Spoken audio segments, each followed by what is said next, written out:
بسم اللہ الرحمن الرحیم۔ السلام علیکم۔ ایک کسان تھا، اس نے جوار بوئی۔ جب فصل پک گئی تو ایک شیر آیا اور کھیت میں گھس گیا۔ کسان ایک چھپر پر بیٹھا ہوا تھا۔ شیر نے اسے کہا، نیچے اترو، میں تمہیں کھا جاؤں گا۔ کسان نے کہا کہ ابھی تو میں دبلا پتلا ہوں، ذرا کھا پی کر موٹا ہو جاؤں تو مجھے کھا لینا۔ شیر روزانہ آتا اور کہتا، میں تمہیں کھا جاؤں گا۔ کسان اس کے خوف سے لاغر ہوتا گیا۔ اس کی بیوی نے اس سے دریافت کیا کہ خوب کھا پی لیتے ہو مگر دبلے پتلے ہوتے جا رہے ہو۔ کسان نے کہا کہ ایک شیر روزانہ آتا ہے اور مجھے ڈراتا ہے کہ میں تمہیں کھا جاؤں گا، میں اس لیے دبلا پتلا ہو رہا ہوں۔ کسی نہ کسی دن وہ شیر مجھے کھا ہی جائے گا۔ بیوی نے پوچھا، شیر کس وقت آتا ہے؟ کسان نے کہا، دوپہر کے وقت۔ پھر اس کی بیوی نے مردانہ کپڑے پہنے، گھوڑے پر سوار ہوئی، ہتھیار بھی اٹھا لیے، جوار کے کھیت میں آئی۔ اس نے دیکھا کہ شیر اس چھپر کے نیچے کھڑا ہے۔ بیوی نے آواز لگائی، اے کسان۔ کسان نے کہا، جی مالک۔ بیوی نے کہا، بادشاہ نکلا ہے شیروں کے شکار کے لیے۔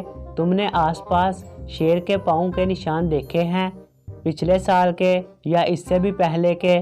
کسان نے شیر سے پوچھا، اب بتاؤ کیا کروں، تمہارے بارے میں بتاؤں یا نہ بتاؤں؟ شیر نے کہا، ہاں یہ بادشاہ کا وزیر ہے۔ شیر نے کہا، اب مجھے ضرور بھگاؤ یہاں سے۔ کسان نے کہا، تم چپ رہو، میں چادر تمہارے اوپر ڈال دیتا ہوں۔ شیر سو گیا اور کسان نے اس کے اوپر چادر ڈال دی۔ پھر اس نے جواب دیا، اے سوار، میں نے شیر کے پاؤں کے نشان نہیں دیکھے۔ سوار نے پوچھا، وہ موٹی کالی چیز کیا پڑی ہوئی ہے شال کے نیچے؟ کسان نے کہا، یہ لکڑی ہے، میں نے اسے حقہ جلانے کے لیے رکھا ہوا ہے۔ بیوی نے کہا، اس کا کچھ حصہ مجھے کاٹ کر دے دو، میں بادشاہ کے لیے لے جاؤں گا، وہ بھی حقہ پیتا ہے۔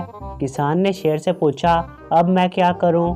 شیر نے کہا، اب میرا ایک کان کاٹ کر دے دو۔ کسان نے شیر کا ایک کان کاٹ کر اسے دے دیا۔ بیوی نے کہا، اس سے ذرا بڑا ٹکڑا دے دو۔ شیر نے کہا، اب میرا دوسرا کان بھی کاٹ کر دے دو۔ کسان نے دوسرا کان بھی کاٹ کر دے دیا۔ بیوی نے غصے میں آ کر کہا، اس سے بڑا ٹکڑا کیوں کاٹ کر نہیں دے دیتا اس لکڑی کے تنے سے؟ پھر شیر نے کہا، اب میری دم کاٹ کر دے دو۔ دم بھی کاٹ کر دے دی۔ بیوی نے کہا، تم تھوڑا سا کاٹتے ہو، تم چھوڑو، میں خود کاٹ لوں گا۔ یہ سنتے ہی شیر بھاگ کھڑا ہوا۔ سامنے سے ایک گیدڑ آیا۔ اس نے شیر سے پوچھا، تمہارے کان بھی کٹے ہوئے ہیں اور دم بھی، خون بہہ رہا ہے اور تم بھاگ رہے ہو، یہ تمہیں کیا ہو گیا ہے؟ شیر نے کہا کہ بادشاہ کی فوج نے مجھ پر حملہ کر دیا ہے، میرے کان بھی کاٹ دیے ہیں اور دم بھی کاٹ لی ہے، بس خدا نے میری جان بچائی ہے۔ گیدڑ نے کہا، اے بزدل، تجھے ایک عورت نے ڈرایا ہے، نہ بادشاہ ہے نہ فوج ہے، ایک عورت نے تمہارے کان بھی کاٹ ڈالے اور دم بھی۔ شیر نے کہا، میں نے اپنی آنکھوں سے فوج اور وزیر دیکھا ہے۔ گیدڑ نے کہا، یہ عورت تھی، آؤ میں تمہیں دکھا دوں۔ شیر نے کہا، تمہارے ساتھ چلتا ہوں، ایک رسی تم اپنے گلے میں ڈالو اور اس کا دوسرا سرا میرے گلے میں بھی۔ پھر گیدڑ نے ایک رسی لی، اپنے گلے میں بھی ڈالی اور شیر کے گلے میں بھی ڈالی اور دونوں ساتھ ساتھ چلے۔ سوار نے دیکھا کہ شیر کو گیدڑ کھینچتا ہوا لا رہا ہے۔ اس نے گیدڑ سے پوچھا کہ تم نے بادشاہ سے وعدہ کیا تھا کہ میں 14 شیر تمہارے پاس لاؤں گا، اب صرف ایک لے کر آ رہے ہو، وہ بھی کان کٹا۔ یہ سنتے ہی شیر بھاگ کھڑا ہوا اور گیدڑ کو بھی گھسیٹتا چلا گیا۔ گیدڑ کا سر تن سے جدا ہو گیا، ٹانگیں بھی ٹوٹ گئی اور مر گیا۔ شیر اپنے کٹے ہوئے کان اور دم کے بغیر بھاگا۔